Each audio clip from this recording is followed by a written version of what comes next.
that just spilled on my laptop. Let's do that again. Alright. Welcome back.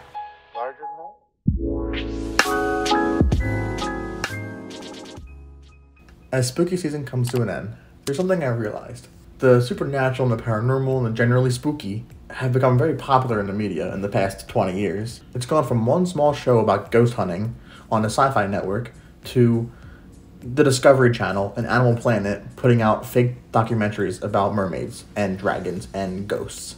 It's human nature to be curious about the odd and the unknown. And before social media or YouTube or popular video platforms, we were limited in our choices of what to watch to engage our curiosity for the paranormal. But specifically for me, since my childhood and even till today, I have one guilty pleasure, and that is watching a bunch of grown men and women try to find ghosts in a haunted house. Can you please walk down the hall towards my voice? Did you hear that? Something just walked right in front of us. Are you serious? Did you see that? That was a male voice. Really? It was like a... What? You did something? Yeah, oh my God! So for those of you who are aware of all the ghost hunting shows that came out on cable and the internet in the past 20 years, and there are a lot of them, my goal today is to rank the ones that I watched throughout my whole life, and some I've never seen before.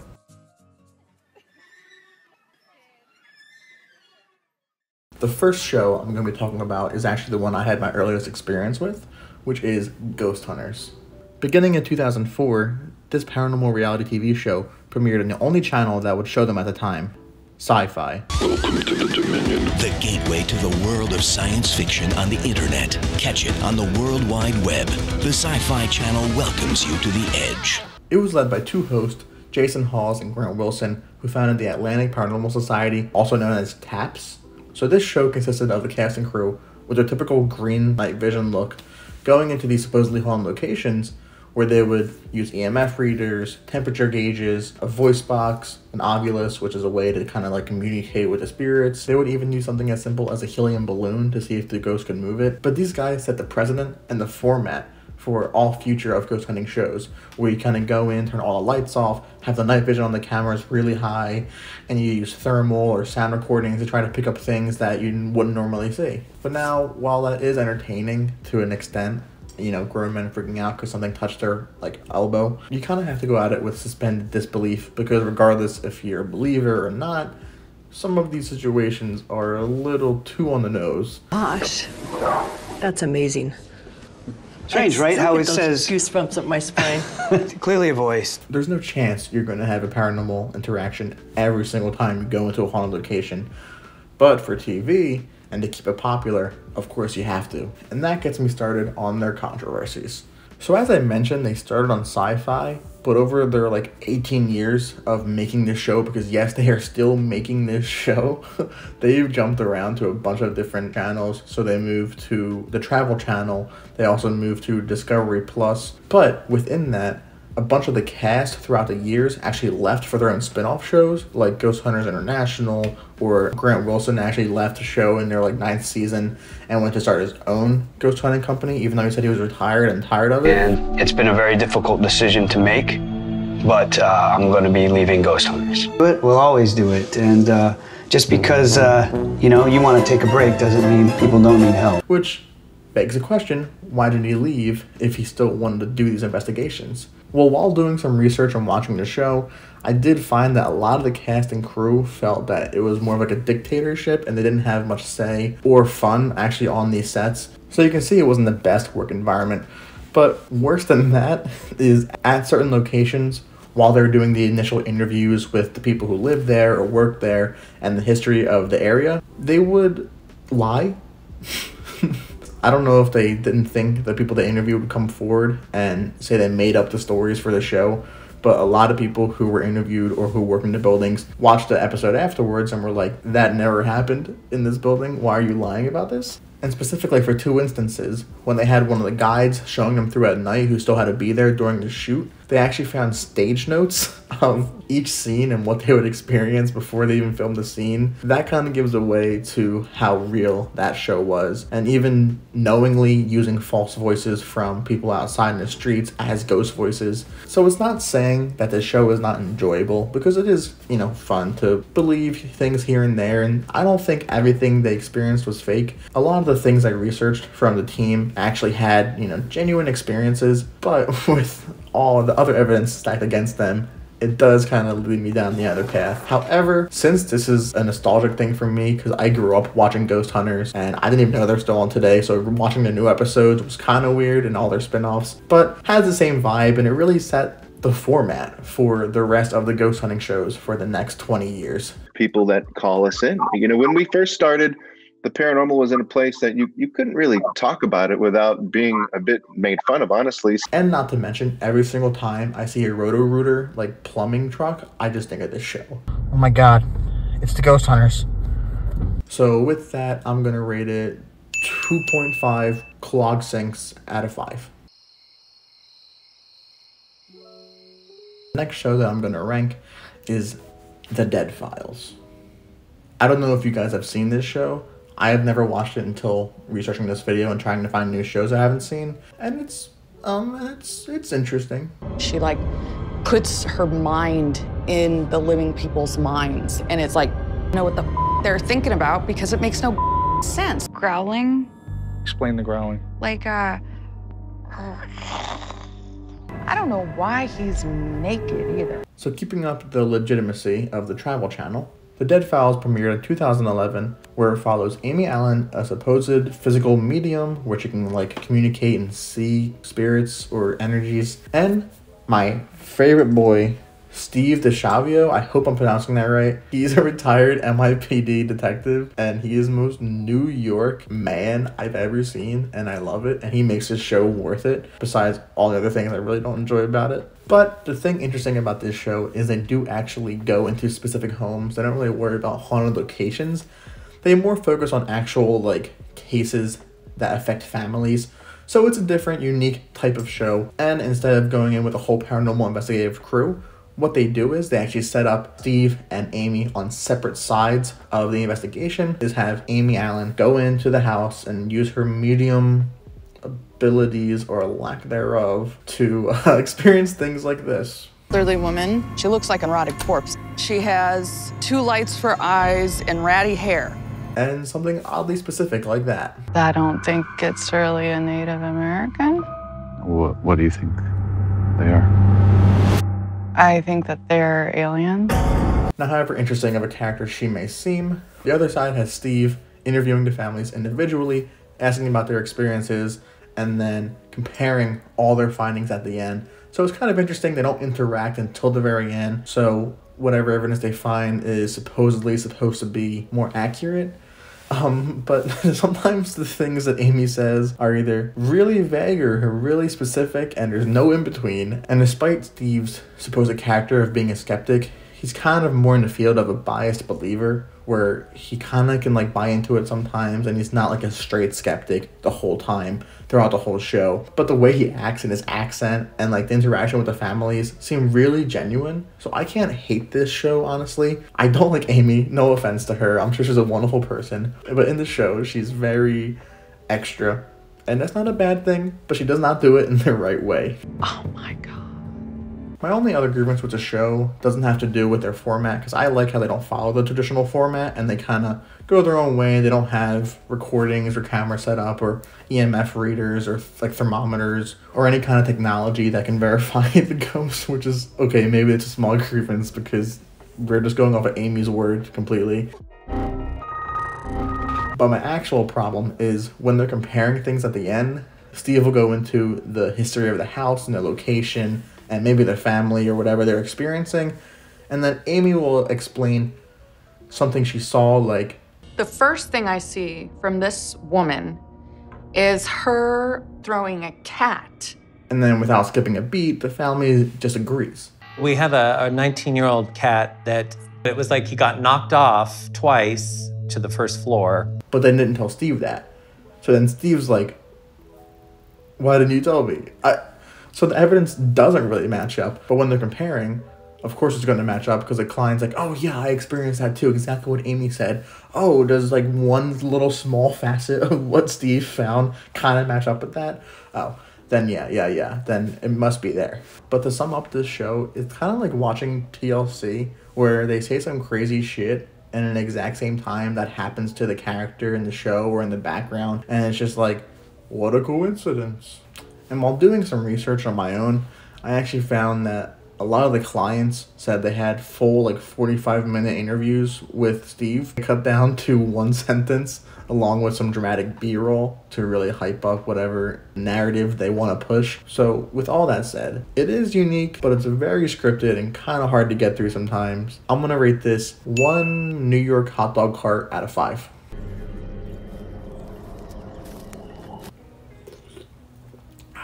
This is my G Fuel. This next show is another one I didn't watch until making this video, but I saw someone describe it as Duck Dynasty meets Ghost Hunters, and it's the most accurate description I've ever seen. So for its short 3-season run, from 2014 to 2016, Ghost Asylum premiered on Destination America. So initially, based on the name, they already had limited places to investigate because they only were able to go to sanatoriums, asylums, and hospitals that were abandoned and supposedly haunted, which there are a lot of them given the fact that it's very specific, but not enough for more than 3 seasons. The show followed the Tennessee Wraith Chasers as they attempted to actually do something unique and different than most Ghost Hunter shows. We're the Tennessee Wraith Chasers, and we don't just hunt ghosts, we're out to become the first team to ever trap one. We're gonna try and push this evil siren spirit towards the infinity mirror trap. And once it enters, the mirrors will confuse it and it won't be able to find a way out. What?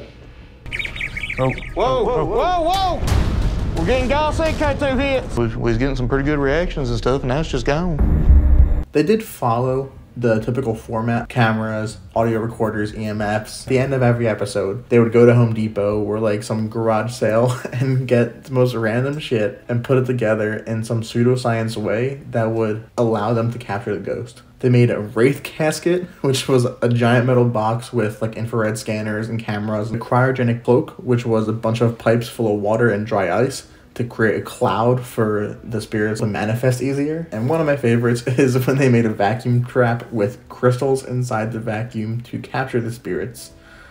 Yes, they did this every episode. However, while I applaud their creativity to kind of change the format for ghost hunting, every little experience they have is so over-exaggerated. Dude, what is that? Dude, something just blocked out the laser. Oh, right there, right there, right there, right there. Look, oh, look. Dude, it moved. What the hell is that? And you don't even see it.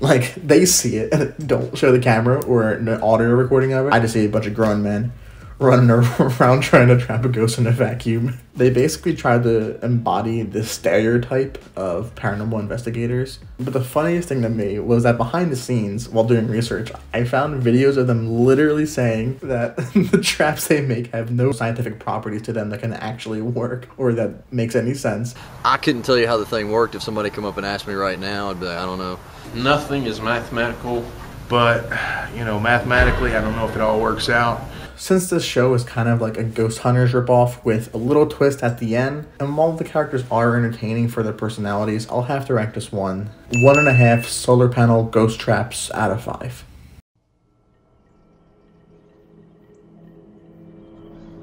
Moving on to probably the most iconic and well-known paranormal investigative show, Ghost Adventures. This is going to be a lockdown plus sleepover. Yes. Oh, God.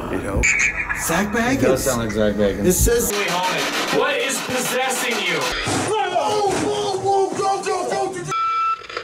What? This show is led by Zach Bagans, who is the most chaotic Green Day cosplayer I've ever seen, who is still stuck in the early 2000s. It got its first premiere in October 2008 on the Travel Channel. Now, this definitely isn't anything super unique. It kind of follows a similar format to all the other ghost hunting shows where it goes to haunted locations, goes into the history, has a few interviews, and then does a nighttime investigation. But it's definitely the most entertaining because it has 20 spin-offs and it has a bunch of celebrity appearances, even Post Malone. But as this show grew in popularity and became one of the most popular ghost hunting shows on TV, it did have a lot of controversies that followed it. There were a lot of similar things like faking things they saw, or maybe hearing a voice that they didn't pick up on the camera, or just saying they're actually possessed, which yes, they said they were possessed.